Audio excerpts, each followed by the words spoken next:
The cope for Alex Pereira has begun, and it's embarrassing, guys. These guys can't take an L. You guys will take this L if it's the last thing I do. Every time this happens with other people, you see people make and the coping begins for Anchor Live videos. The coping begins. They're gonna always make videos for that, but they're not gonna talk about this. The coping for the Alex Pereira fans, how they can't, the poetards. What a like a fan base is like this. What pissed me off about them, they can dish what they can't take. They're making an excuse, guys. The only reason Ciryl Gane beat Alex Pereira was because of illegal shots, bro. Look at all these comments as I scroll, guys. The UFC really need to address these illegal shots. Gane keeps getting away with it. Crying emoji. Dirtiest fighter on the roster can't help himself when he has a chance to elbow someone in the back of the head. How about all these elbows to the back of the head? Herb Dean sucks. People like just a big pile of shit. You know, if you could cheat, you will win. 13 illegal head strikes. Guys, remember the numbers I'm saying right now. I'm hearing 13 illegal head strikes. I mean, I'm seeing piece of shit, Mr. Elbows and Fingers. I'm hearing people, if I keep going through here, I'm going to scroll through it. You're going to say 15 illegal elbows to the back of the head. Just as I scroll, you're going to see some crazy numbers. 15 blows to the back of the head. People just putting up memes. You need to protect yourself against Gane, this, that, and the third. You know, this fake Moicano, not even real Moicano, by the way, just saying, this dude doing illegal shots, my brother. All these illegal shots, all these illegal shots. We're going to address all that in this video because none of the things they're saying is true. Not like them trying to say, first of all, the reason Ciryl Gane beat Alex Pereira had nothing to do with illegal shots. Let's just establish that before I even get to the illegal shots because we're going to talk about that. But let's just lay this basis down. Ciryl Gane beat up Alex Pereira so bad, the footage is not even up right now. Check the footage. The footage is gone, brother. No, they actually tried to delete it and scrub it from the internet. I just talked to the FBI. I'm like, gang, I ain't gonna lie, upload that shit again, bro. They ain't getting away with that, bro. Y'all hide the Epstein files trying to hide this shit too, brother. Shame on you, brother. Like, let me tell you guys right now, you can't get away with hiding this ass whooping. It would be I would understand, guys, if it was like a close fight. Prayer back and forth, you know, seesaw maxing, you know, back and forth, fucking killer fight. And then, boom, he rocks him with the legal shot. Or he hurt him, and then the only reason he finished him was illegal shots, and then he got finished from illegal shots. He wasn't finished from illegal shots. And all these things you hear about, 15 blows to the back of the head, 13 blows to the back of the head, all illegal shots to the back of the head, they're not real and it didn't happen. So it probably makes you wonder why people are making up these numbers. Because when people are frustrated, they just tend to say lies that make them feel more comfortable, otherwise known as cope. That is the definition of cope. To say things that may not even be reality, and these aren't reality at all. Things that aren't true, but pushing the agenda because it makes you feel better about yourself regarding the loss. So it's easy just to say, well, he only lost because of this. He only lost because of that. He only lost because, first of all, look at that nigga's mean mug face. He was locked in. But if it makes you feel comfortable that you think, like, if it makes you feel more comfortable at night to sleep that you think he won because of the illegal shots, or if you're just mad simply because, oh, well, he landed illegal shots and it led to the finish. I'm not even, okay, let me toot my own horn real quick. I was saying the thing that Pereira has to look for the most is the jab, you know. I didn't realize he wasn't going to be ready to, like, I didn't realize it was going to, like, the first clean jab was going to sleep him, you know. That was the first jab he actually threw that landed on the entry, which is crazy, and it slept him. Well, not slept him, but it rocked him and it led to the finish. But it was like Ciryl Gane was way better than him. Everything I said about when Pereira was trying to close the distance, he would just mix in the clinch and the wrestling happened. Pereira would just shrug him off, but like I said, there was too much moving parts for me to be an intelligent person like I am and say Alex Pereira wins. So I want the people coping to understand something. Alex Pereira and Ciryl Gane was a mismatch. It wasn't a competitive fight in the slightest. I'm even a little bit embarrassed that I thought it was going to be competitive. Dale. It wasn't competitive. It wasn't a fight that you should look at and you should be like, well, if this illegal shot never happened or if this never happened, that would have happened. It was one of those fights where Alex Pereira was completely out of range and every single exchange was dictated by Ciryl Gane, like I said it would be. I said Ciryl Gane makes fighters fall into a low where he's bouncing in front of them and he dictates when the exchanges go, and that's what happened. Every single time an exchange was dictated, it was really Ciryl Gane bouncing and jumping in with a 1-2. Alex Pereira has been shown that he's susceptible to straight punches, you know, and I gotta say this, guys, Alex Pereira's striking was a bit overrated going into this. I already talked about it a bit in my recap, but I want people to know something about Alex Pereira specifically. He's always been vulnerable to these straights. He got nearly killed by Khalil Rountree in the first 2 rounds. No offense to Khalil Rountree, he's not that great, but Khalil Rountree is good at what discipline? Muay Thai. I already told you guys, if you think about it per rounds, Alex Pereira statistically struggles with Muay Thai and kickbox fighters. Kickbox fighters, Israel Adesanya, how many rounds did he win? They had 13 rounds total. I believe Adesanya won 8 or 9 rounds. This is including their kickboxing days. Look at Artem Vakhitov. Look at all these people who, when they land these straight punches, they look so much better than him. Look at Khalil Roundtree, a Muay Thai fighter, giving him problems. Look at Jan Blachowicz, a Muay Thai fighter who gave him some problems on the striking as well as the wrestling. You know, if you look at all these things, you're going to start to realize when he goes against established, talented strikers who aren't easy to hit, he kind of struggles. Did he struggle with Jamal Hill? No, because he has flat feet, doesn't have great movement.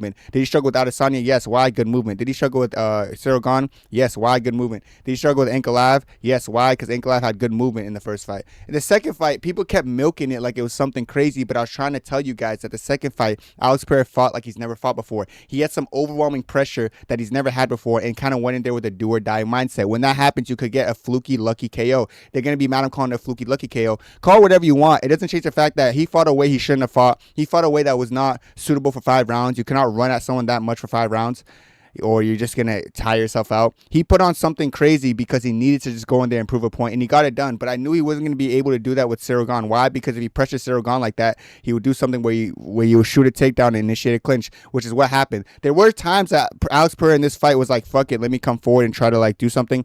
No, that's not going to happen. I'm going to shoot a takedown. I'm going to disrupt the rhythm. So just know that no matter what way you slice the cake, Ciryl Gane's objectively way better than Alex Pereira.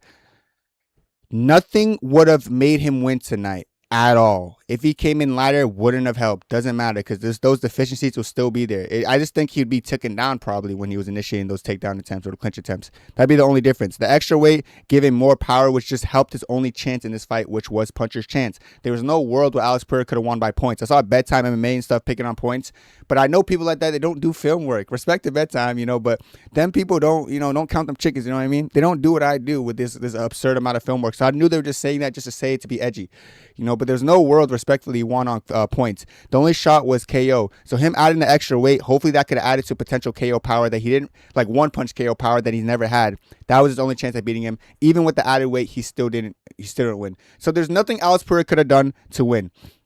Now that that's cleared up, that's going to clear up that part of the cope. The people who say, well, if he came in at this, he would have won. Nothing he could have done on God's green earth could have got him the win against Ciryl Gane on that night. Now let's talk about the thing that everyone wants to talk about, the illegal strikes, guys. Now, MMA Joey, who's smart guy, a little bit strong guy, he put up a tweet.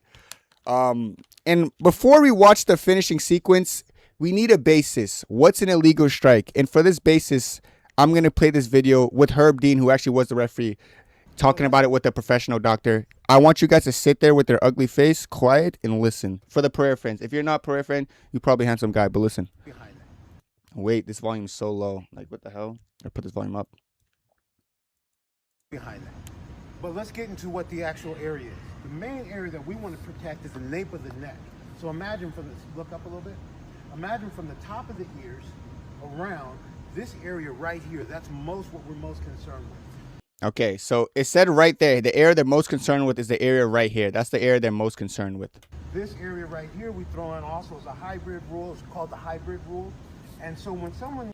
So this is the hybrid rule. He says like the area they're worried about most is like right here, kind of like the neck-ish region, like right below the neck. And then he said they add a hybrid rule, like make sure you don't hit the tippity top of the back of the head as well. Have someone's back, they have to have something to punch at. This is a three-dimensional sport. This area is okay to punch. So he said for the high, like you have to have something to punch if they are putting their back to you. So what he said right there, you could hit this side of the head and this side of the head because it's a 3D angle. Is okay to... So look where Herb Dean's punching. Boom. Okay. Boom. There's some people right now be like, that's back of the head. Yeah, that's back of the head. There's somebody in the comments saying that. Well, you're getting it. Now you know the official saying of what really the back of the head is. So I know where Herb Dean punches right here. Ciryl Gane did hit this part of the head, by the way, during this sequence. I'm going to play the video. Some people in the world think this is the back of the head shot. And like from a non-anatomical point of view, maybe you could be right if you said at first glance that might be back of the head shot. In a UFC perspective with a doctor and a referee, that is a legal shot. So if you're going in with the basis that hitting this part of the head is illegal, you're ugly in real life. And then this part too, this could be, okay, I'm sorry for calling you ugly.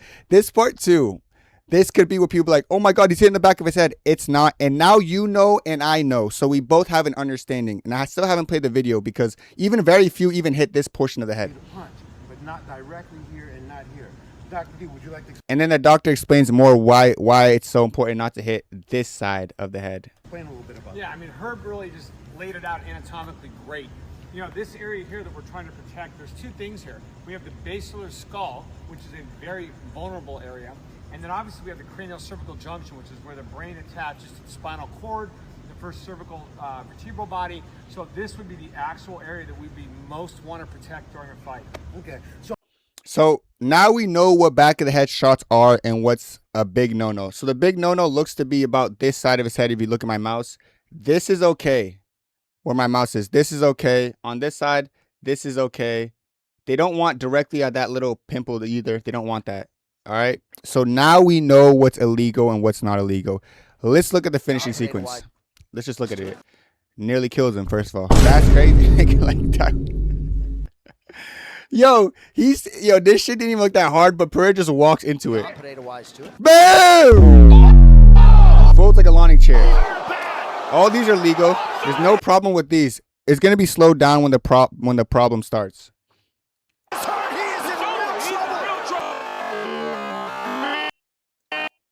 This doesn't land flush, but to me, if you're gonna ask me, I think this is a legal shot. It didn't really land. He missed with the point of his elbow, if you see it, and it kind of like his forearm comes down on it.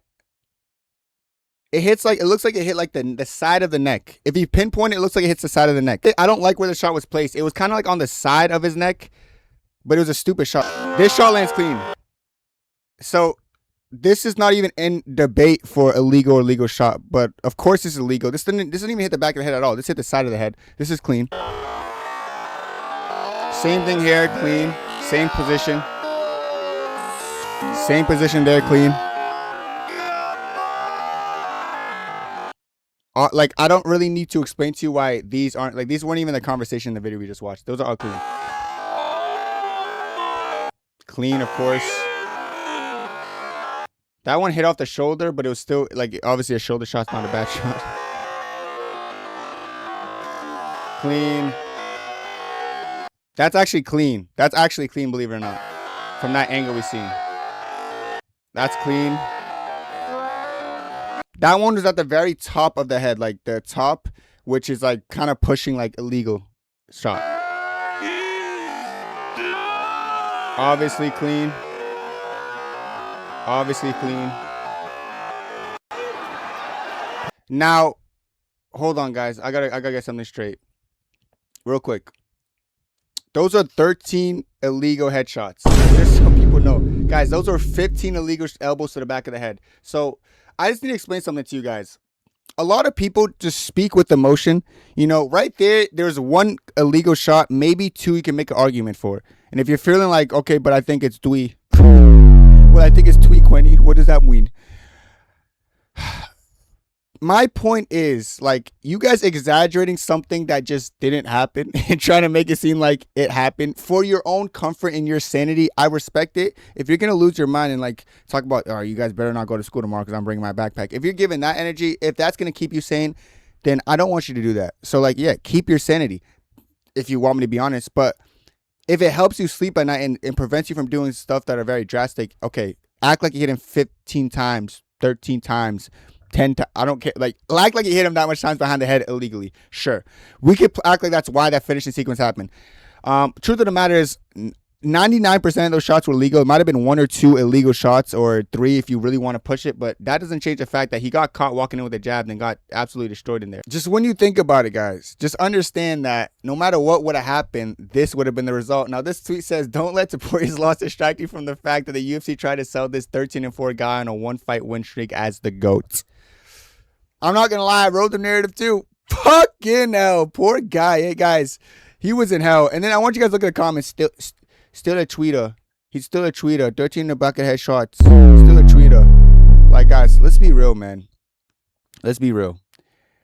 At the end of the day, Alex Pereira was significantly outmatched in this fight. It was significantly one-sided. There was no world where Alex Pereira could have won. He got outskilled. He got outworked. And all these Oh my God, 13 illegal strikes. They're milking it. Maybe one illegal strike. And that illegal strike that he landed, it wasn't a finishing strike. It was like a one weird hammer fist that landed on like the top of his head. And it was like probably the weakest punch of them all. It was right there. The arrow points to it. Right there. Didn't even bother him. He got back up to his feet. Like literally. Bro, the fight that you know the shots that bothered him the most on the ground was this this elbow. What bothered him the most. Right here. Boom. Look at him. He almost falls. Look at him. He falls on the ground after that shot. The first shot that makes him fall, boom. Look at his body posture. Starts to face plant. Starts to face plant. Right there. Face plants. Oh, I just realized you guys can't even see a little bit. The one elbow that caused the most damage, guys. One elbow that caused the most damage was an illegal elbow to the side of the head, not even the back of the head. The only shots that I'll say that you can consider illegal was this shot.